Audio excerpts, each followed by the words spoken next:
Biz hech qanaqa Amerikada emasmiz. Biz Zarafshon Golden Group, Zarafshon Golden Villas loyihasidamiz. Mana bu xonadonlarni qaranglar, high-tech bo'lib, bir qator tekis tushgan.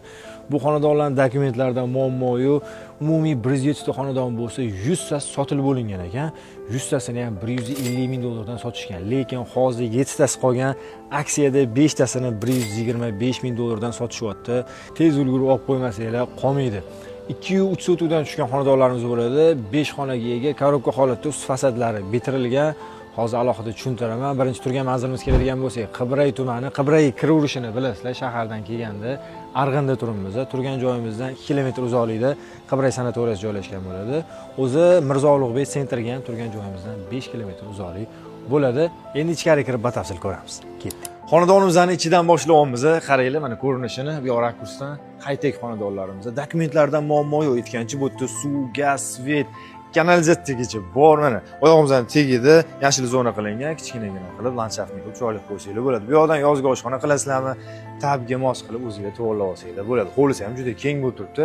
Xonadonimiz mana shunaqa uglovoy bo'lib tushgan. Yer to'lamizga keladigan bo'lsak, mana bu ro'suli juda ham chiroyli qilib qalin toshlardan foydalanilgan. Bu kafelar emas, ya'ni granit toshlardan foydalanilgan. Tepasida ko'rayotganlaridek terrasasi ham bor. Ichkari kiramiz, kelinglar. Bunaqasiga kirish eshigimiz bo'ladi. E'tibor beringlar, termo romlarimiz Engelberg 2 bo'ladi. Kelinglar, bitta-bitta kirib tushuntira qolaman. Bismillah. Kirib kelamiz. Bu yerdan katta hol, zinapoyamiz. Yer to'lagan shu yerdan tushib ketsak bo'ladi. Bu yerda biz oshxona foydalansak bo'ladi. Bunaqasiga ham ko'rasizlar, alohida xona bo'lib qoladi. Ko'chaga qaragan o'zining katta panoramli oynalariga ega. Yer to'lamizani qisqacha tushuntiraman. U yerda перегородка qilinmagan keng yaxlit bo'ladi. Elektr, gaz, hammasi olib kirilgan bu xonadonimiz ichiga. Birinchi qavat ko'rib bo'ldiysizlar bilan ikkinchi qavatni ko'ramiz. Ketdik. Ikkinchi qavatga chiqib kelamiz. Xonadonimizning mana yo'liga bu yoqdan bo'ladi. O'ng tarafdan boshlaymiz, kelinglar. Bunaqasiga biz bitta yotoqxona qilib qo'ysak bo'ladi yoki mehmonxonami, dam olish xona qilib qo'ysak bo'ladi. Ko'rasizlar, katta o'zini panoramli oynasiga ega ikkita bo'ladi. Mustahkam g'ishlardan mana перегородкаlar qilib qo'yilgan, qalin bo'lib turibdi. Zinapoyadan chiqdik, to'g'risi bilan yuradigan bo'lsak, yana bitta katta xonamizni ko'rishingiz mumkin. 4,5 ga 8,5 razmerda. Men uchun undan ham sal kattaroq bo'lsa kerak, taxminan aytdim. Endi qaranglar, bu xonadan chiqdik.